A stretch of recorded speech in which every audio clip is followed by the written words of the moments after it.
मी नितीन कुमार प्रभाकर सने, राहणार मारवड, ग्राम विकास शिक्षण मंडळ मारवड, तालुका अंमनेर, जिल्हा जळगाव या शैक्षणिक संस्थेमध्ये सर्वात सेवाज्येष्ठ शिक्षक आहे। मला माझ्या पदापासून वंचित ठेवलं जात आहे।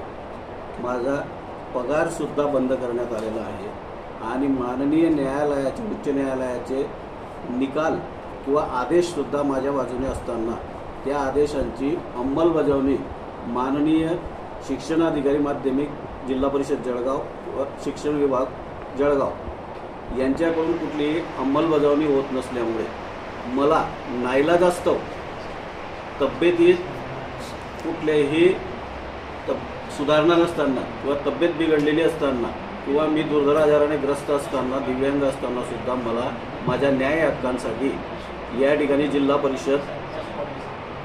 जिल्हा परिषद समोर जळगाव येथे उपोषणात बसावे लागले। मी त्या ठिकाणी उपोषणात बसलेलो दिनांक 6/6/2024 रोजी शिवराज्याभिषेक दिनी आणि आज रोजी सुद्धा माझं उपोषण नियमित सुरू आहे। काय नेमकी मागणी तुमची? माझी मागणी अशी आहे की माझ्या हक्काच्या मुख्याध्यापक पदासह पगार सुरू करण्यात यावा आणि माननीय न्यायालयाने दिलेल्या आदेशांची अंमलबजावणी शिक्षण विभाग माध्यमिक जिल्हा जळगाव यांच्याकडून व्हावी।